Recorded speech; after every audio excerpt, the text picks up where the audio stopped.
मैं डॉक्टर त्रिपाठी हूँ। मैंने एमबीबीएस किया है। एमबीबीएस करने के बाद मैंने सर्जरी में स्पेशलाइजेशन किया है, एमएस किया है, और उसके बाद करीब 35 इयर्स हो गए मुझे इस फील्ड में काम करते हुए, और इस फील्ड में काम कर रहा हूँ। तो आज जैसा कि गगन जी ने बताया कि कुछ बात करेंगे अपन हेल्थ से संबंधित। देखिए, हेल्थ सेक्टर में बेसिकली दो तरह का सेक्टर है। एक प्रिवेंटिव हेल्थ, दूसरा है क्यूरेटिव। प्रिवेंटिव हेल्थ मतलब बचाव कैसे करें, प्रिवेंशन, और दूसरा है क्यूरेटिव। तो हम लोगों ने मेडिकल कॉलेज में जो पढ़ाई की है बेसिकली क्यूरेटिव हेल्थ की है। क्यूरेटिव हेल्थ का मतलब ये होता है कि आपकी जब तबीयत खराब हो जाए, आप जब बीमार हो जाओ, तो उसके बाद जब आप बीमार हो जाओ तो हमारे पास आओ, उसके बाद हम आपका इलाज करेंगे। ये कहलाता है क्यूरेटिव हेल्थ। जब आपको ब्लड प्रेशर हो जाए तब आप हमारे पास आओ, हम ब्लड प्रेशर की आपको दवाई बताएंगे। जब आपको डायबिटीज हो जाए तब आप हमारे पास आओ, हम आपको डायबिटीज की दवाई देंगे जिससे आपको डायबिटीज कंट्रोल में रहेगा। जब आपका वजन बढ़ जाए तो हमारे पास आओ, तो हम आपके पेट की साइज थोड़ा छोटी कर देंगे, थोड़ा आंतों को खाना थोड़ा डाइवर्ट कर देंगे, थोड़ा कम खाना आपके शरीर में जाएगा तो आपका जो वजन है वो कम हो जाएगा। ये कहलाता है क्यूरेटिव। प्रिवेंटिव हेल्थ कहलाता है कि इसमें हम क्या करें कि हमारा बीपी हमको ना हो, हमको डायबिटीज ना हो, हमारा वजन ना बढ़े, हम कैसे अपने आप को बचा सकें, ये कहलाता है प्रिवेंटिव। प्रिवेंटिव हेल्थ की जो जिम्मेदारी है वो हर एक व्यक्ति की अपनी जिम्मेदारी है। क्रिएटिव हेल्थ के लिए तो अस्पतालें हैं, सरकारें हैं, बजट है और बहुत सारा काम है जिसमें या कई बार अपने को खुद ही इंश्योरेंस कंपनियां जो है तो क्रिएटिव हेल्थ के लिए पैसा देती हैं। तो यहाँ के लिए तो बहुत सारे ऑप्शन है, लेकिन ये प्रिवेंटिव हेल्थ में हमें अपने हेल्थ की जिम्मेदारी खुद ही लेना पड़ता है। हमें अपनी खुद की जानकारी बढ़ाना पड़ेगा, हमें खुद ही बचाव करना पड़ेगा। हमें क्या खाना है, क्या नहीं खाना है, क्या सोना है, क्या रहना है, कैसे रहना है, ये सब चीजें हमें खुद जानना पड़ेगा। और इसको जान के हम अपनी जब अप्लाई करेंगे अपनी लाइफ में तो हम अपने आप को बीमार होने से बचा सकते हैं। This is preventive. अब ये जानना क्यों जरूरी है या इसकी क्या आवश्यकता है? पहले तो लोग खूब खाना खाते थे, खूब दूध घी खाते थे, और मेरा जो अनुभव है, मैं पहली बार अपनी अपलाइन के यहाँ गया तो वहाँ हमने देखा कि पराठा के बीच में वो मक्खन लगा कर खा रहे हैं। मुझे हम लोग यहाँ पराठा के बीच में मक्खन नहीं लगा, तो पहले तो ऐसा भी लोग खाना खाते थे, और जब तक अच्छा घी न रहे, जब तक अच्छा दूध न रहे, जब तक ये चीजें, तो वो अच्छा खाना नहीं माना जा रहा था। और पहले ऐसी बीमारियां भी नहीं होती थी। अभी ऐसी अचानक ऐसी क्या आवश्यकता बढ़ गई कि हमको इसकी जानने की जरूरत है, हमको इसमें अपने की बचाव करने की जरूरत है। देखिए क्या होता है कि यदि हम इंडिया की आज करीब 50 साल 100 साल पहले की बात करें, जब ये जनगणना शुरू हुई सन 1911, 1921, 1931, 1941, ऐसा 10-10 साल में जनगणना होती है। तो शुरू में इंडिया की जो पॉपुलेशन थी वो पॉपुलेशन 20 करोड़, 22 करोड़, 25 करोड़ इसके आसपास थी। जबकि इंडिया में पाकिस्तान वाला पोर्शन भी था, बांग्लादेश वाला पोर्शन भी था, बहुत सारा म्यांमार और इधर नेपाल, ये बहुत सारा इंडिया का पूरा पोर्शन था, और सभी को मिला के इंडिया की पॉपुलेशन 20 से 25 करोड़ के आसपास थी। कई दशकों तक ये पॉपुलेशन 20 से 25 करोड़ के आसपास रही आई, और कई बार तो दशक के बाद पॉपुलेशन बढ़ने की जगह घट गई थी, 25 करोड़ से 23 करोड़ हो गई, ऐसा भी बीच में हुआ है। जबकि उस समय एक घर में कम से कम 10 बच्चे, 12 बच्चे, 15 बच्चे पैदा होते थे, उसके बाद भी पॉपुलेशन नहीं बढ़ती थी, पॉपुलेशन स्थिर थी। लेकिन अभी जो है तो पॉपुलेशन बड़ी तेजी से बढ़ना शुरू हुई है, और आज हम विश्व के सबसे बड़ी आबादी वाले देश बन गए। जबकि हमारे देश कुछ पोर्शन कट गया है, उसके बाद बावजूद भी जितना इंडिया का पोर्शन है उसके हिसाब से आज हमारी आबादी जो है तो विश्व की सबसे बड़ी आबादी वाला देश हमारा देश बन गया है। आज हम तो, हमारे दो का नारा है बच्चे कम पैदा हो रहे हैं, उसके बाद भी पॉपुलेशन इतनी बड़ी है। इस पॉपुलेशन को और पहले की पॉपुलेशन को यदि हम कंपेयर करें तो उस समय 10-12 बच्चे पैदा तो होते थे, लेकिन उन्हें बहुत सारे बच्चों की डेथ भी हो जाती थी, बहुत सारी अर्ली डेथ हो जाती थी। बहुत सारी उम्र पूरी होने से पहले डेथ हो जाती, मौतें हो जाती। तो उन मौतों पर हम विश्लेषण करें, वो मौतें किस वजह से होती थी, उसमें ज्यादातर मौतें संक्रामक बीमारियों की वजह से। संक्रामक बीमारियां मतलब एक व्यक्ति से दूसरे आदमी में बीमारी चली गई, वो हमारे खाने के द्वारा, हमारे पानी के द्वारा, हमारी हवा के द्वारा, हमारे वातावरण के द्वारा बीमारी के कीटाणु, जो बीमारी का कारण था, वो हमारे अंदर चला जाता था, वो हमको बीमार करता था और उससे बहुत सारे लोगों की डेथ हो जाती थी। आज की डेट में उन संक्रामक बीमारियों पे बहुत सारा नियंत्रण हो चुका है। अब वो संक्रामक बीमारियां उस तरह की नहीं होती। अभी बीच में ये कोरोना का टाइम था, जिसमें कि उस तरह से बीमारी फैलती थी, एक से दूसरी बीमारी हो जाती थी, लेकिन काफी कंट्रोल है संक्रामक बीमारियों में और आज ये बीमारियां होना कम हो गई है। पहले जो आदमी की एवरेज एज थी वो बहुत कम थी, 30 साल, 32 साल, 35 साल एवरेज एज मानी जाती थी। आज जो आदमी की एवरेज एज है इंडिया में वो 75 साल से ज्यादा है। तो आदमी की एवरेज एज तो बढ़ी है, आदमी की बर्थ रेट घटी है, उतने बच्चे नहीं पैदा हो रहे हैं, लेकिन उतने बच्चे पैदा न होने के बावजूद भी जो बीमारी का पैटर्न है वो चेंज हो गया है। पहले बीमारियां होती थी संक्रामक बीमारियां, आज जो बीमारियां हो रही हैं वो हमारी रहन सहन, हमारे खान पान, इसकी वजह से बीमारियां हो रही। तो इसके बारे में भी हम जाने तो उससे हम बच सकते हैं। जैसे कि बीमारियों के हम नाम लें, पहले जो होती थी बीमारियां उसमें हैजा, काला, पेचिस, मलेरिया, टीबी, इस तरह की बीमारियां होती थी और उस बीमारी में गांव के गांव साफ हो जाते थे।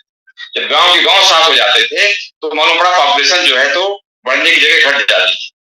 आज जो बीमारियां हैं वो ज्यादातर बीमारियां जो हो रही हैं वो heart attack, diabetes, blood pressure, cancer, लकवा, बात की तकलीफें, इस तरह की तकलीफें, एलर्जी, ये तकलीफें ज्यादा बढ़ गई हैं जो पहले नहीं देखने को मिलती थी। आज वो तकलीफें ज्यादा देखने को मिल रही हैं और आज ज्यादातर लोगों की मृत्यु इन कारणों से हो रही है।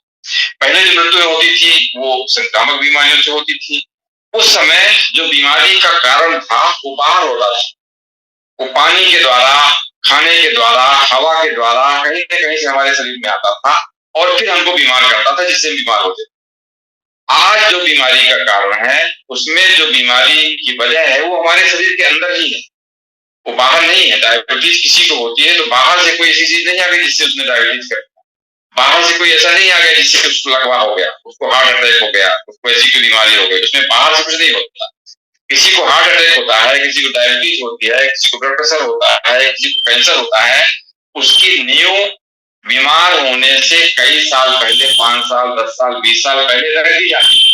वहां से वो बीमारी शुरुआत होते होते होते होते 5 साल में, 10 साल में, 20 साल में वो एक बार प्रकट होती है। जब आप जांच करवाते हैं तो पता लगा रहे तो डायबिटीज हो गई, अरे अब तो ब्लड प्रेशर हो गया, अरे अब तो हार्ट अटैक हो गया, अरे अब तो कैंसर हो गया। ये एक दिन में नहीं होता, एक दिन की बीमारियां नहीं है, ये बीमारियां कई सालों पहले शुरू हो चुकी है, जो आज वो दिखाई दी, आज वो पकड़ में आई। तो बीमारी का जो पैटर्न है, पहले संक्रामक बीमारियां होती थी, आज जो है तो बीमारी का पैटर्न कुछ अलग हो गया है। आज बीमारी का कारण जो है वो हमारे शरीर के अंदर ही है, मौजूद है और वो हमें बीमार कर रहा है और उससे लोगों की डेथ हो रही है, उससे लोगों की मौतें हो रही है। तो अब उससे जो है बचना है, उन मौतों से अपने आप को बचाना चाहते हैं। दोस्तों, आप चाहे जितना पैसा कमा लीजिए, आप चाहे जितनी सुविधाएं इकट्ठा कर लीजिए, कोई एक बीमारी भी यदि आपके यहाँ आ गई तो फिर वो कहते हैं ना कि पहला सुख निरोगी काया, जो जीवन का सबसे बड़ा सुख है। यदि आप निरोग हैं, आपको कोई बीमारी नहीं है तो आप सबसे सुखी इंसान।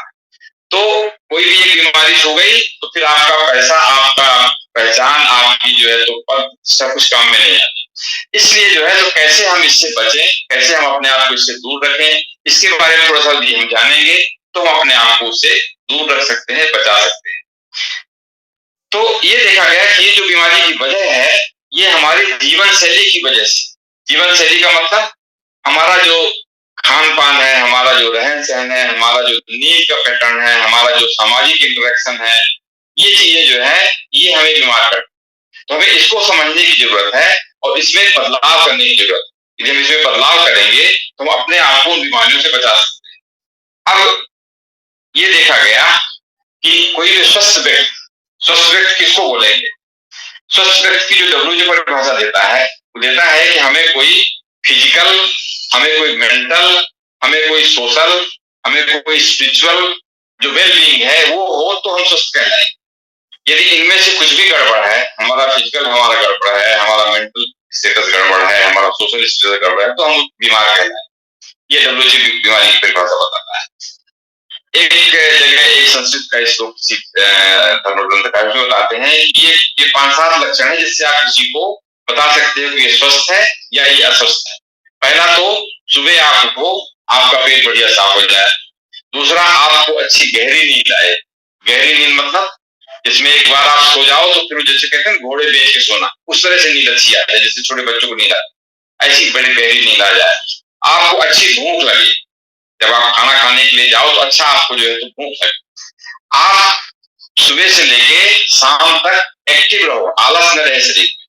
आपका मन प्रसन्न रहे, प्रसन्न चित्त रहो। आपके शरीर में कहीं कोई दर्द ना हो, आपकी स्किन त्वचा साफ हो, आपके सोशल रिलेशन अच्छे हो, सोशली आप एक्सेप्टेबल हो। ये कुछ चीजें हैं तो आपको कोई भी चेकअप कराने की, कोई डॉक्टर के पास जाने की जरूरत नहीं। लेकिन इनमें से एक चीज भी आपका गड़बड़ है तो आप बीमार हो, आप बीमारी कैटेगरी में हो, आपको सावधानी लेने की आवश्यकता है, आपको अपनी बीमारी के बारे में जानने की आवश्यकता है। तो ये देखा गया कि जो बीमारी का पैटर्न पहले था, ये जो आज हमारी जीवन शैली की वजह से ये पैटर्न हुआ है, ये बीमारियां हुई हैं, इनसे हम अपने आप को कैसे बचा सकते हैं। इसमें बहुत सारी साइंटिफिक स्टडी हुई, बहुत सारे अध्ययन हुए और उनमें ये निकल के आया ये 4 जगहें हैं जहां हमें सुधार करें तो हम अपने आप को बचा सकते हैं। 4 जगहें क्या? पहला तो आज हमारी जो जीवन शैली है उसमें एक्सरसाइज की कमी है। एक्सरसाइज मतलब इसमें आपका व्यायाम व्यायाम यदि आपका नहीं है शरीर में तो वो हमें बीमार करता है। दूसरा, हमारा न्यूट्रिशन, खान पान। तीसरा, हमारा रेस्ट, कितना हम रेस्ट देते हैं बॉडी को, ये चीज। और चौथा, positive mental attitude. Positive mental attitude, ये 4 जगहें हैं जहां पे हम सुधार करें तो हम उन लाइफ स्टाइल डिसीजन से बच सकते हैं। अब जैसे एक्सरसाइज की बात, एक्सरसाइज आप ये देखिए, पहले जो लोग गांव में रहते थे या शहर में रहते थे, अपना जीवन जीने के लिए हर एक व्यक्ति को कुछ न कुछ शारीरिक परिश्रम करना ही पड़ता था। आपको कहीं किसी रिश्तेदार में जाना है, कहीं किसी के घर में जाना है, कहीं कोई बाजार जाना है, कहीं शहर जाना है, कुछ वजन लेके चलना, कुछ पैदल चलना, कुछ ये सबको करना ही करना, खेतों में काम करना, ये करना ही करना पड़ता। इसमें कोई चाहे आपके पास पैसा भी पहले रहा हो, लेकिन उसके बावजूद भी जो सुविधाएं थी वो इतनी ज्यादा बहाल नहीं थी, इतनी विकसित नहीं थी, और उसके लिए आपको कुछ न कुछ चलना, कुछ न कुछ एक्सरसाइज ये हो ही जाती थी। लेकिन आज की डेट में बड़ा आदमी की जो परिभाषा है, बड़ा आदमी किसको बोलेंगे?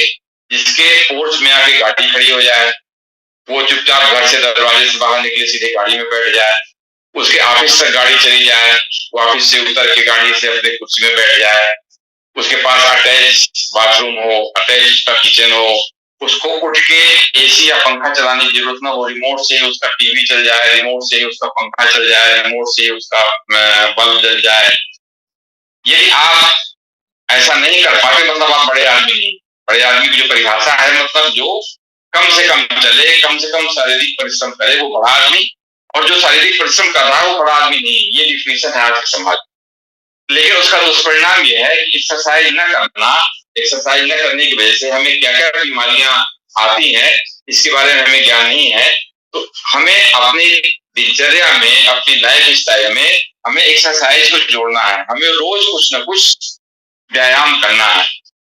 आप कुछ भी नहीं कर सकते तो कम से कम आधे घंटे, पौन घंटे सिर्फ मॉर्निंग वॉक कर लीजिए, इवनिंग वॉक कर लीजिए, जितनी देर आपको टाइम मिले, आधा घंटे सवेरे, आधा घंटे शाम को, दिन में किसी भी टाइम, सुबह रात, जब भी आपको समय मिले आप कुछ न कुछ एक्सरसाइज जरूर करें। एक्सरसाइज आपको सिर्फ बीमारियों भर से नहीं बचाती, इसके बहुत सारे अलग फायदे हैं, जैसे कि बहुत सारे कैंसर का प्रिवेंशन, बहुत सारे कैंसरों का बचाव सिर्फ इससे हो जाता है, एक्सरसाइज से हो जाता है। बहुत सारी हार्ट की तकलीफें, डायबिटीज की तकलीफें, ब्लड प्रेशर, तो अंदर से डर लगना, अंदर से भय लगना, डिप्रेशन होना, जो नींद ठीक ना आना, इन सब जगहों पे एक्सरसाइज का रोल बहुत ज्यादा है। ये आपको आपके अंदर कुछ ऐसे हार्मोन्स निकलते हैं एक्सरसाइज के दौरान जो आपको प्रसन्नचित्त रखते हैं, आप अंदर से खुश रहते हो, आप के लोगों से रिलेशन अच्छे रहते हैं, आपको डर नहीं लगता है, आपके अंदर डिप्रेशन नहीं आता है, आप मैंने बहुत सारी जगहों पे इसका लाभ है, फायदा है। ऐसे बहुत सारे स्टडी हो चुकी हैं, ऐसे बहुत सारी स्टडी हैं जिनसे कि इसके लाभ के बारे में बताया गया है।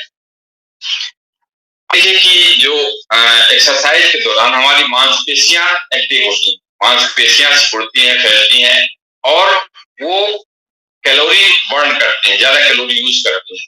उस ज्यादा कैलोरी यूज करने से हमारा जो रेस्टिंग मेटाबॉलिज्म कहलाता है, जब हम शांत बैठे हैं तब भी हमारा शरीर कुछ न कुछ एनर्जी खर्च कर रहा है, हमारा सांस चल रही है, हमारा हार्ट चल रहा है, हमारी आंखें अपना खाना पचा रही हैं, हमारी मांसपेशियों के अंदर कुछ एक्टिविटी चल रही है, हमारे ब्रेन के अंदर कुछ एक्टिविटी चल रही है। इस तरह से जो रेस्टिंग मेटाबॉलिज्म है वो भी आपकी ज्यादा रहती है।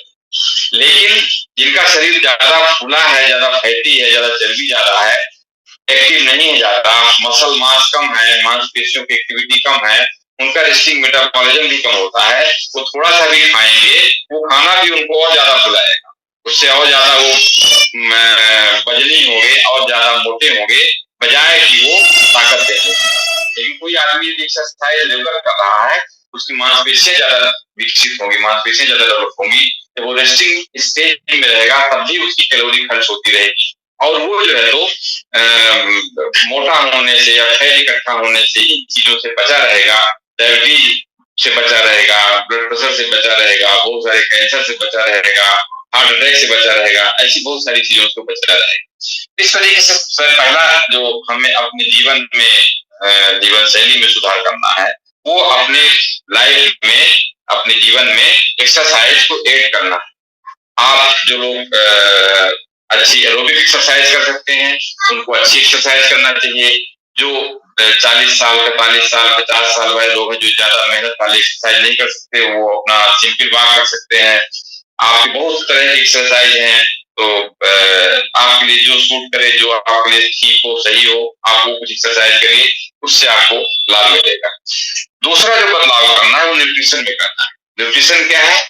जो भी हम खाना खाते हैं वो हमारे शरीर में पोषक तत्व उससे जाते हैं और हमारे शरीर को चलाने के लिए जो आवश्यकता है वो हमें अपनी भोजन से मिलता है। अब सामान्य रूप से माल न्यूट्रिशन या पोषण की जो परिभाषा है, पोषण का मतलब ये होता है कि कोई हमको अच्छा भोजन नहीं मिल रहा जिससे हमारा शरीर दुबला हो गया, हमारा शरीर कमजोर हो गया, हमारे अंदर आयरन हमको डाइट में नहीं मिल रहा तो हमको खून की कमी हो गई। तो इस तरह से ये जो न्यूट्रिशन है इसको हम बोलते हैं, इसको माल न्यूट्रिशन, उसको इस तरह का खाना नहीं मिल रहा है, इस चीज को माल न्यूट्रिशन। लेकिन माल न्यूट्रिशन सिर्फ वही बन नहीं है जिसमें वो दुबला हो गया है या जिसमें वो कमजोर हो गया है। माल न्यूट्रिशन वो भी है जिसमें बहुत मोटा हो गया है। मोटा हो गया तो मतलब उसके शरीर में कैलोरी या कार्बोहाइड्रेट या फैट तो ज्यादा जा रहा है, लेकिन उसके शरीर में प्रोटीन नहीं जा रहा, तो उसको प्रोटीन माल न्यूट्रिशन हो गया। उसके शरीर में कोई विटामिन नहीं जा रहा तो उसका वो विटामिन का माल न्यूट्रिशन हो गया। उसके शरीर में पर्टिकुलर चीज, कोई मिनरल की, कोई विटामिन की, कोई प्रोटीन की, कोई ऐसी कमी हो जाएगी, वो उसके लिए माल न्यूट्रिशन हो जाएगा और उससे संबंधित बीमारियों से उत्पन्न करेगा। तो कहने का मतलब है कि न्यूट्रिशन में हमें अपना न्यूट्रिशन ऐसा रखना है जो बैलेंस डाइट। बैलेंस डाइट का मतलब क्या होता है? बैलेंस डाइट का मतलब ये है कि हमारे शरीर को जो आवश्यकता है वो आवश्यकता की सभी चीजें शरीर को मिल जाए, ये कहलाता है बैलेंस डाइट। हम चाहे जो भी खाना खाएं, veg, non veg, Chinese, intercontinental, जो भी हम खाना खाते हैं, वो खाना खाने के बाद हमारे शरीर को जो मिलता है वो मिलता है carbohydrate, fat, protein, vitamin, minerals, roughage और पानी। हम चाहे जो खाना खाएं इन्हीं में से कुछ न कुछ हमको मिलेगा। तो ये हमें रोज दैनिक आवश्यकता होती है, हमें कितना प्रोटीन चाहिए, हमें कितना कार्बोहाइड्रेट चाहिए, हमें कितना फैट चाहिए, हमें कितने कौन कौन से विटामिन चाहिए, हमें कितना कौन कौन से मिनरल्स चाहिए, हमें कितना रफेज चाहिए जो हमारे पेट को कट को क्लियर करे, और हमारे जो है तो कितना हमें पानी चाहिए। ये इनकी सबकी रोज की दैनिक आवश्यकता होती है प्रत्येक शरीर के। अलग अलग शरीर को अलग अलग चीजों की अलग अलग रेशियो में आवश्यकता होती है। हम जैसे प्रोटीन की बात करें तो हमारे शरीर को अपने शरीर के वजन के हिसाब से 1 ग्राम पर किलोग्राम बॉडी वेट, क्या मतलब हुआ इसका? यदि हमारे शरीर का वजन 50 किलो है तो हमें 50 ग्राम प्रोटीन रोज खानी चाहिए। यदि हमारे शरीर का वजन 60 किलो है तो हमें 60 ग्राम प्रोटीन रोज खानी चाहिए। यदि हमारे शरीर का वजन 70 किलो है तो हमें 70 ग्राम प्रोटीन रोज खानी चाहिए। लेकिन कोई छोटा बच्चा है जो ग्रोथ कर रहा है, जो ग्रो कर रहा है, जिसका शरीर अभी वृद्धि कर रहा है, तो उसको इसकी आवश्यकता, उसको 1 ग्राम नहीं चाहिए, उसको 1.5 ग्राम पौने 2 ग्राम प्रोटीन पर किलोग्राम बॉडी वेट के हिसाब से। उसके शरीर का वजन यदि 20 किलोग्राम है तो उसको 30 ग्राम प्रोटीन चाहिए। उसके कोई गर्भवती महिला है, गर्भवती महिला मतलब उसके पेट में बच्चे का भी विकास हो रहा है। कोई भी गर्भवती महिला का वजन गर्भावस्था के दौरान 10 से 12 किलो बढ़ जाता है, तो उसका शरीर भी बढ़ रहा है और उसके अंदर वो भ्रूण का भी विकास हो रहा है, उसके लिए प्रोटीन की अलग से आवश्यकता होती है। तो ऐसी कंडीशन में उसके शरीर की जो आवश्यकता है वो करीब 1.5 ग्राम पर किलोग्राम या पौने 2 ग्राम पर किलोग्राम बॉडी वेट के हिसाब से हो जाती है। इसी तरीके से कोई भी जो धात्री महिला है, मतलब दूध पिलाने वाली कोई महिला है, तो उसको अपने शरीर के लिए भी प्रोटीन चाहिए और बच्चे को जो दूध निकल रहा है उसमें से प्रोटीन जाती है, उसके लिए प्रोटीन चाहिए। उसकी भी आवश्यकता करीब 1.5 ग्राम पौने 2 ग्राम पर किलोग्राम बॉडी वेट उसकी आवश्यकता हो जाती है। कोई आदमी बीमार है, बीमारी से रिकवरी हो रही है, बीमारी से ठीक हो रहा है, उसकी आवश्यकता बढ़ जाती है। किसी को एक्सीडेंट हुआ, किसी को चोट लगी, उसको रिपेयर इसकी आवश्यकता है, उसकी शरीर की आवश्यकता के हिसाब से उसकी प्रोटीन की आवश्यकता बढ़ जाती है। इस तरीके से हर एक व्यक्ति के शरीर की अपनी अपनी अलग अलग प्रोटीन की आवश्यकता है। हर एक शरीर को अपने अपने हिसाब से आयरन की, कैल्शियम की, विटामिन की, अलग अलग तरह की विटामिन की, इन सभी की आवश्यकता हर एक व्यक्ति को होती है और ये हमें सिर्फ न्यूट्रिशन से मिलता है। तो हमारी थाली में है, उसमें यदि किसी तत्व की कमी होगी, वो कमी हमारे शरीर में, और वो तुरंत तो उसका असर नहीं समझ में आएगा, लेकिन कुछ सालों उसका असर भी समझ में आएगा। आज जो सबसे बड़ी समस्या है वो ये है कि आज हमारे देश में अनाज का उत्पादन बढ़ा है, गेहूं का उत्पादन बढ़ा है, सब्जियों का उत्पादन बढ़ा, वो डिटोरिएट हो गई। पहले कोई भी गाय 1 किलो 2 किलो से ज्यादा दूध नहीं देती थी। आज ऐसी नस्ल की गायें हैं जो 30 किलो 40 किलो दूध देती हैं। पहले किसी खेत में 5 गुना 7 गुना 10 गुना से ज्यादा गेहूं पैदा नहीं होता था, चाहे जितना भी अच्छा खेत हो और चाहे जितनी अच्छी आप गोबर की खाद डालिए, लेकिन इससे होता था। आज हमारे किसान 40 गुना 50 गुना गेहूं का उत्पादन करते हैं अपने खेतों में। उत्पादन इसी तरह, सब्जियों का उत्पादन इसी तरह से, लेकिन ये जो उत्पादन है इसमें अनाज की, फलों की, सब्जियों की, दाल की, दूध की, सभी की क्वालिटी डिटोरेट हो गई। उसमें जो चीजें चाहिए वो चीजें नहीं होती। जो गाय 1 किलो दूध देती है और जो गाय 30 किलो दूध देती है, उसके दूध में तो अंतर होगा, ये सभी को पता है। और यदि हम इस दूध को हम भले 1-2 किलो भी लेते हैं, लेकिन उसमें तभी वो पोषक तत्व नहीं मिलेंगे जो 1 किलो दूध जो जंगल से चारा, दोनों में अंतर होगा। तो एक तरह तो न्यूट्रिशन में हम इस तरह की चीजें यूज कर रहे हैं जिसमें ऑलरेडी पोषक तत्वों की कमी है। एक दूसरी समस्या और है, आज न्यूट्रिशन में जो कुछ भी हम खा पी रहे हैं उसमें केमिकल्स बहुत ज्यादा प्रयोग में आते हैं, चाहे वो खाद के, चाहे वो कीटनाशक के रूप में हो, खरपतवार नाशक के रूप में हो, चाहे उसको प्रोसेसिंग, चाहे उसको स्टोर करने में, सभी जगह केमिकल्स का प्रयोग कर करके और हम जो खाना खा रहे हैं वो केमिकल युक्त खाना हो जाता है। सब्जियों में इतने सारे कीटनाशक, इतनी सारी दवाइयां यूज होती हैं, वो सब्जियां जो हम खा रहे हैं, जो सब्जी के असली पोषक तत्व है वो तो कम ही है। तो इस तरीके से जो हम रहे हैं उसमें एक तो न्यूट्रिशनल डिफिशियंसी है ही है और साथ साथ कुछ केमिकल भी जा रहे हैं जो हमारे शरीर को बीमार करता है। तो इसको भी दूर करने के लिए जहां तक हो सके हम ऑर्गेनिक फार्मिंग का खाना मिले सबसे अच्छा है। ऑर्गेनिक फार्मिंग नहीं भी मिलती लेकिन साफ सुथरा खाना मिले, जितना हम केमिकल से बचा सकते हैं उससे उसको बचाएं। और जो पोषक तत्वों की कमी है उन पोषक तत्वों की कमी हम अलग से सप्लीमेंट लेके उनको पूरा करें। प्रोटीन यदि पूरा नहीं होता, जैसे जो वेजिटेरियन डाइट है उस वेजिटेरियन डाइट में प्रोटीन की जो मेन सोर्स है वो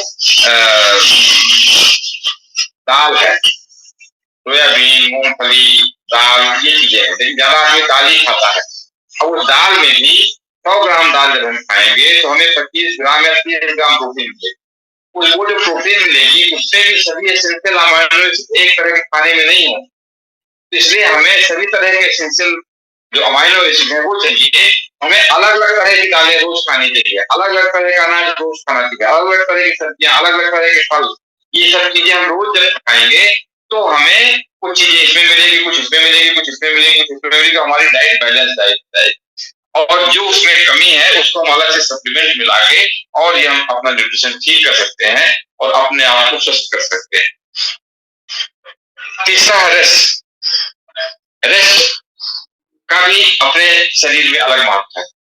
आप ये देखिए जब कोई बच्चा पैदा होता है, बच्चे की जो डाइट है वो सिर्फ माँ का दूध देता है। माँ के दूध में भी जिसमें ज्यादा पानी ही है, सॉलिड चीज कम है, सिर्फ पानी पानी ज्यादा है, वो सिर्फ माँ का दूध देता है और अपने वजन को 6 महीने में वो डबल कर लेता है। जब बच्चा पैदा होता है तो करीब 3 किलो का होता है और 6 महीने बाद वो 6 किलो का हो जाता है।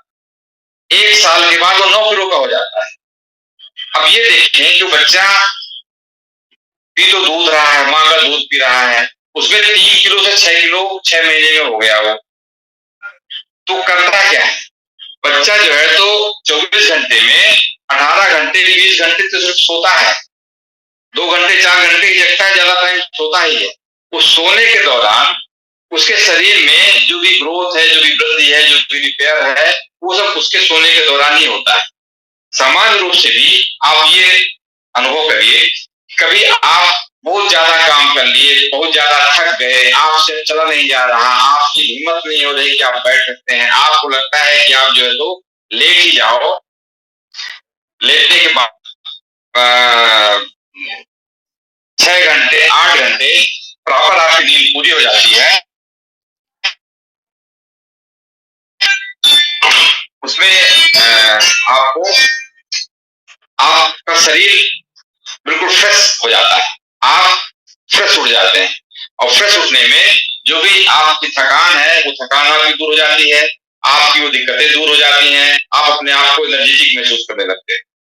अब आप ये सोचिए कि सोने के दौरान आखिर ऐसा क्या हुआ जो आपकी बिल्कुल हिम्मत नहीं पड़ रही थी, जब आप 6 से 8 घंटे की प्रॉपर नींद ले लिए उसके बाद आप बिल्कुल फिर से तरोताजा हो गए, फिर से आपके अंदर एनर्जी आ गई, फिर से आप काम के लिए एक्टिव हो गए। ऐसा क्या हुआ सोने के दौरान आपके अंदर, ऐसे क्या बदलाव हुए, ऐसे क्या परिवर्तन हुए जिससे आप के साथ में अपना काम करने के लिए तैयार हो गए। तो सोने के दौरान शरीर में जो भी मेंटेनेंस वाली क्रियाएं हैं, जो भी वियर टियर, जो भी कहीं कुछ चीजें रखना है, कोई चीज बाहर निकालना है, किसी चीज को वहां पे सही करना है, कोई जो टूट फूट हुई है उसको ठीक करना है, ये सभी काम रेस्ट के दौरान ही होते हैं। और रेस्ट मतलब नींद के दौरान ये सभी काम पूरे होते हैं। आज हमारी लाइफ स्टाइल ऐसी हो गई है कि हमारे नींद के घंटे कम हो गए।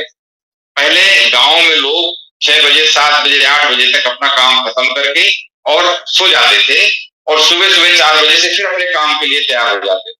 लेकिन आज हमारे टीवी चैनल रात भर चलते हैं, कोई ना कोई तो देखता होगा ना, इसलिए टीवी चैनल रात भर चल रहे हैं। मेट्रो ट्रेन देखिए रात में 2 बजे तक चलती है, तो मतलब उसमें सवारी मिलती होगी तब तो 2 बजे तक ट्रेन चलती है। तो इसका मतलब ये कि हमारे जो रेस्ट के आवर्स हैं, आज हमें 1 जगह 2 जगह 3 जगह 4 जगह काम कर करके अपनी जीवन चर्या को चलाने के लिए ज्यादा पैसों की आवश्यकता है, इसलिए हमें अपने रेस्ट के आवर्स में कटौती करना पड़ता है। और रेस्ट के आवर्स में कटौती करेंगे तो वो जो वेयर टियर रिपेयर जो ये वाला काम है ये डिस्टर्ब होता है और उस डिस्टर्बेंस की वजह से और हमारे शरीर में कुछ बीमारियां आती हैं। तो कहने का मतलब ये कि रेस्ट भी उतना ही आवश्यक है जितना कि बाकी चीजें अपनी लाइफ स्टाइल में आवश्यकता है, उतना ही हमें रेस्ट भी आवश्यकता है, रेस्ट की भी आवश्यकता है। और हमें यदि 6 से 8 घंटे की साउंड स्लीप मतलब प्रॉपर, जैसे छोटा बच्चा बाहर सोफे में सो जाता है और फिर उसकी माँ जो है तो उसको उठा के कब बिस्तर में ले गई उसको पता नहीं लगता। नींद ये कहलाती है अच्छी नींद। यदि आपको अच्छी नींद 6 से 8 घंटे की हो जाए तो आप दिन भर के लिए फिर से एनर्जेटिक हो जाएंगे, दिन भर के लिए फिर से आपके अंदर आलस नहीं आएगी और आप अपने आप को फिट महसूस करेंगे, आप सुस्त महसूस करेंगे। तो इसलिए रेस्ट भी आवश्यक है। चौथा है पॉजिटिव मेंटल एटीट्यूड, सकारात्मक सोच। सकारात्मक सोच भी जीवन में स्वस्थ रहने के लिए बहुत आवश्यक है। सकारात्मक सोच का मतलब कि जबरदस्ती, आप देखेंगे समाज में कुछ ऐसे लोग हैं जो जबरदस्ती परेशान, बिना काम के परेशान, अपने स्वास्थ्य को खराब कर रहे हैं, अपने रिलेशन खराब कर रहे हैं, अपने काम में खराबी पैदा हो रही है। अब आप ये सोचिए कि यदि आपके बारे में किसी ने आपकी तारीफ की और आपको पता लगा कि किसी ने हमने हमारी तारीफ की, तो आप अंदर से प्रसन्नचित्त रहेंगे, आपको अंदर से अच्छा लगेगा, आपको लगेगा यार वो आदमी कितना अच्छा। तो इसका उल्टा भी होता है, यदि किसी ने आपकी बुराई की और आपको पता लगे यार वो हमारी बुराई कर रहा था, तो फिर आपको आपके अंदर वो जो रिएक्शन होंगे, जो केमिकल रिएक्शन होंगे, वो आप यही सोचेंगे कि हम इसको कैसे नीचा दिखाएं, हम इसको कैसे जो है तो ठीक करें। तो वो ठीक करने की जगह वो तो अपना घर में सो रहा है और आपकी नींद डिस्टर्ब हो रही है, आपका खाना नहीं पच रहा, आपको गुड्डाई जल रही है, आपको तकलीफ हो रही है और आप जो है तो रात भर कभी इधर करवट ले रहे हैं, कभी उधर करवट ले रहे हैं।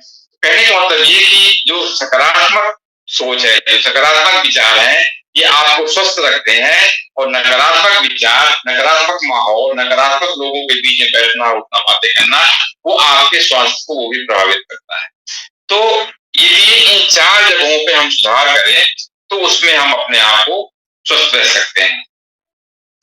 अब दूसरा सवाल यह है कि न्यूट्रिशन में जो हमें क्या लेना चाहिए। एक्सरसाइज चलो ठीक है, आधा घंटे 1 घंटे जितना टाइम हमारा मैनेज हो, सवेरे शाम अपना एक्सरसाइज कर लेंगे हम, ठीक है। 6 से 8 घंटे कोशिश करेंगे, 9-10 बजे सो जाए, सुबह 4-5 बजे के बाद उठ जाए, रेस्ट पूरा हो जाएगा। ठीक है भाई, हम गलत लोगों की संगत में नहीं रहेंगे, गलत लोगों को उसमें नहीं रहेंगे, तो चलो हम पीएम पॉजिटिव मेंटल हेल्थ अपना रख सकते हैं।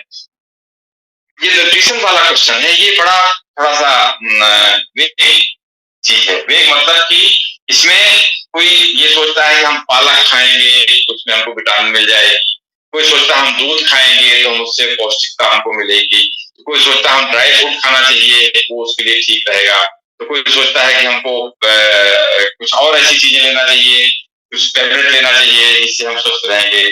तो कोई विटामिन सी ले रहा है, कोई विटामिन ई ले रहा है, कोई विटामिन बी ले रहा है। तो इसके लिए जो है तो ऐसा कोई एक डिस्ट्रिक्ट ये होना चाहिए जिससे कि हम अपने आप को न्यूट्रिशन के मामले में अपने आप को सही रह सके। तो जो हमारा न्यूट्रिशन है, अभी जैसा हमने बताया कि हमें जो भी हम खाना, वेजिटेरियन, नॉन वेजिटेरियन, जो भी खाना हम खाते हैं उसमें हमें protein, carbohydrate, fat, vitamin, minerals, fibres और पानी, ये चीजें तो मिलेगी, लेकिन जो उसमें कमी है उस कमी को हम कैसे पूरा करें, कैसे दूर करें। इसके लिए हमारे पास, हम जिस एसोसिएशन में, कम्युनिटी में काम कर रहे हैं, उसमें कुछ प्रोडक्ट हैं जो प्रोडक्ट हम रेगुलर यूज करते हैं। आप चाहे तो आप यूज कर सकते हैं, लेकिन हम जो रेगुलर यूज करते हैं उसकी बात कर रहे हैं।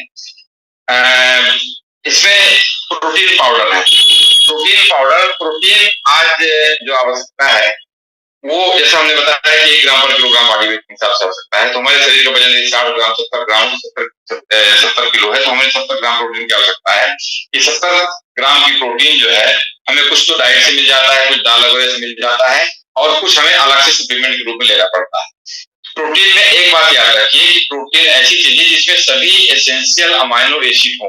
पहली बात, 9 एसेंशियल अमाइनो एसिड होते हैं, 9 के 9 एसेंशियल अमाइनो एसिड प्रोटीन में चाहिए, जो कि किसी एक डाइट में नहीं मिलते हैं। नंबर दूसरी बात ये, वो 9 के 9 जो एसेंशियल अमाइनो एसिड हैं उनकी डाइजेस्टिबिलिटी अच्छी होनी चाहिए। डाइजेस्टिबिलिटी का मतलब कि आप जब प्रोटीन खाएं तो खाने के बाद जब प्रोटीन पचेगी, पचने के बाद अमाइनो एसिड बनेंगे, वो अमाइनो एसिड फिर हमारे खून में जाएंगे, खून में जाके फिर जहां जिसकी आवश्यकता है वो आवश्यकता पूर्ति करेंगे। इस दौरान कितनी प्रोटीन नष्ट हो जाती है, कितनी प्रोटीन काम में आती है, ये कहलाता है प्रोटीन डाइजेस्टिबिलिटी। प्रोटीन जब पचती है, पचने के दौरान कितनी बीच रास्ते में खराब हो जाती है और कितनी जो है वो काम में आती है। तो जो प्रोटीन ज्यादा काम में आएगी वो प्रोटीन अच्छी क्वालिटी की प्रोटीन कहलाती है, और जो प्रोटीन पचने के दौरान ही बीच में कुछ ना कुछ खराब हो जाती है वो अच्छी क्वालिटी की प्रोटीन नहीं कहलाती। तो हमारे पास जो प्रोटीन है इसको हम मेजर करने के लिए पीडी कास्ट रेशियो से मेजर करते हैं। प्रोटीन डाइजेस्टिबिलिटी कितनी है इसको मेजर करने के लिए पीडी कास्ट रेशियो का स्केल है जिससे हम मेजर करते हैं। जिस प्रोटीन का पीडी कास्ट रेशियो 1 है वो प्रोटीन अच्छी क्वालिटी की प्रोटीन मानी जाती है। हमारे पास जो प्रोटीन है ये इसी तरह की प्रोटीन है जो इसमें 9 के 9 एसेंशियल अमीनो एसिड है और इसका पीडी कास्ट 1 है।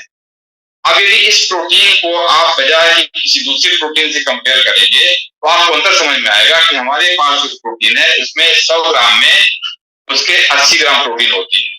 आप बाजार में और भी दूसरी कंपनियां जो प्रोटीन पाउडर के रूप में बेचती हैं उनमें हम लोग भी प्रिस्क्राइब करते हैं उन प्रोटीन्स को, तो उसमें किसी में 15 ग्राम है, किसी में 20 ग्राम है, किसी में 25 ग्राम है, किसी में 30 ग्राम प्रोटीन है। तो बाकी 30 ग्राम के अलावा 70 ग्राम क्या है? तो 70 ग्राम में ऐसी चीजें हैं जो खाद्य पदार्थ तो है लेकिन प्रोटीन नहीं है। अब उससे जब प्राइस कंपेयर करेंगे कहा 30 ग्राम और कहा 80 ग्राम, फिर पीडी कास्ट और फिर 9 एसेंशियल अमीनो एसिड इनको जब कंपेयर करेंगे तो आपको समझ में आएगा कि ये जो हमारे पास प्रोटीन है ये उससे बहुत सस्ता है और उससे क्वालिटी बहुत अच्छी है। इसी तरीके से इसकी एक गोली विटामिन मल्टीविटामिन की एक गोली लेने से हमें 11 विटामिन 13 मिनरल्स एक साथ एक गोली में मिल जाते हैं जिनकी हमें दैनिक आवश्यकता है। दैनिक मतलब रोज उन विटामिन की, रोज उन मिनरल्स की हमें रोज की आवश्यकता है। तो यदि एक गोली हम खाते हैं उससे वो विटामिन और वो मिनरल्स की आवश्यकता सिर्फ एक गोली में पूरी हो जाती है। यदि इन विटामिन को या इन मिनरल्स को लेने के लिए हम प्राकृतिक स्रोतों से उनको लें तो हमें कम से कम 1-2 टोकरी हरी सब्जियां, अंकुरित अनाज, इसमें जो ड्राई फ्रूट्स और सूखे मेवे और पता नहीं दूध और अंडा और पता नहीं क्या क्या खाना पड़ेगा, तब जाके उतनी विटामिन आपको जो एक गोली में मिलती है तब जाके उतने सोर्सेस को खाने के बाद में आपको उन विटामिन की आवश्यकता पूरी। तो आप चाहे 1-2 टोकरी उन चीजों को खाओ या एक गोली इसकी खा लो। अब आप खुद डिसाइड करो कि इसमें आपके लिए सस्ता या इसमें आपके लिए आसान क्या है। तो इस तरह से आपको एक गोली प्रोटीन की आवश्यकता है। इसी तरीके से आज ये देखा गया है कि जो ऑल ओवर वर्ल्ड में हार्ट अटैक लोगों को होता है, हार्ट के केसेज आज सभी जगह बढ़े हैं। इंडिया में कुछ ज्यादा बढ़े हैं लेकिन बाकी देशों में भी बढ़े हैं। लेकिन एस्किमोज को हार्ट अटैक नहीं होता। एस्किमोज मतलब जो लोग ध्रुवीय प्रदेशों में रहते हैं, पृथ्वी जो जहाँ पे बर्फ ही रहती है, बर्फीली जगहों पे जो लोग रहते हैं उन लोगों को हार्ट अटैक नहीं होता। उन लोगों को हार्ट अटैक क्यों नहीं होता? क्योंकि वो उस बर्फीले पानी के अंदर जो मछलियां रहती हैं उन मछलियों को खाते हैं। उन मछलियों के अंदर जो उनके अंदर ओमेगा 3 फैटी एसिड की मात्रा है वो बहुत ज्यादा होती है। तो ओमेगा 3 फैटी एसिड उनकी डाइट में बहुत ज्यादा रहता है और उस ओमेगा 3 होने की वजह से उनको हार्ट की तकलीफें नहीं होती। तो अलग से हमें भी अपनी डाइट में ओमेगा 3 फैटी एसिड को शामिल करना चाहिए जिससे कि हमारी वो आवश्यकता उससे पूरी हो जाए और हमारी हार्ट की जो नसें हैं, जो नलियां हैं, उनकी फ्लेक्सिबिलिटी, उनकी परमेबिलिटी वो अच्छी रहे जिससे कि हम हार्ट की बीमारियों से अपने आप को बचा सकते हैं। तो ओमेगा 3 फैटी एसिड की भी आवश्यकता हमें बहुत ज्यादा है। इसी तरीके से पेट का साफ होना, गट का क्लियर होना, गट में आपके कुछ 2 तरह के बैक्टीरिया होते हैं, कीटाणु होते हैं जो एक हमारे लिए फायदेमंद है, वो हमारे लिए फायदे वाली चीजें बनाते हैं, विटामिन बनाते हैं, ऐसे बैक्टीरिया होते हैं। और कुछ बैक्टीरिया ऐसे होते हैं जो कि हमें नुकसान पहुंचाते हैं। पेट साफ नहीं होगा, मन गड़बड़ रहा आएगा, कॉन्स्टिपेशन रहेगा, भूख ठीक नहीं लगेगी, खाना ठीक नहीं पचेगा, तो इस तरह की हरकतें करते हैं। तो कुछ फायदे वाले होते हैं और कुछ नुकसान पहुंचाने वाले होते हैं। कि फायदे वाले बैक्टीरिया आपके हाथों में भी बढ़ जाए और नुकसान पहुंचाने वाले कम हो जाए, निकल जाए, तो आपका स्वास्थ्य बहुत कुछ अच्छा रह सकता है। इसलिए फाइबर की आवश्यकता है। तो फाइबर की भी डेली जो रिक्वायरमेंट है उसको भी आप अलग से ले सकते हैं जिससे कि आपकी फाइबर की आवश्यकता पूरी हो जाए और उससे आपका गट जो है अच्छा रहेगा, उससे आपका स्वास्थ्य ठीक रहेगा। और गट ब्रेन, गट भी जो है, गट मतलब आंतों का जो पूरा सिस्टम है ये गट कहलाता है। तो इसका भी पूरा सिस्टम जो है ये भी आपकी लाइफ को प्रभावित करता है और इसका डायरेक्ट ब्रेन से कनेक्शन होता है। गट ब्रेन कनेक्टिविटी वहां पे भी होती है, तो ये भी ठीक होता है। दूसरा, जहां पे लोग ज्यादा रफेज डाइट खाते हैं, जहां पे लोग ऐसी डाइट खाते हैं जहां पे कि रफेज जिसमें ज्यादा होता है, हरी सब्जियां, ये मोटा अनाज, इन चीजों का सेवन जहाँ ज्यादा करते हैं, उनकी गट जो क्लियर होती है, पेट जो साफ होता है उनका बहुत अच्छी साफ होता है और वहां पेट का कैंसर होने की संभावना कम होती है।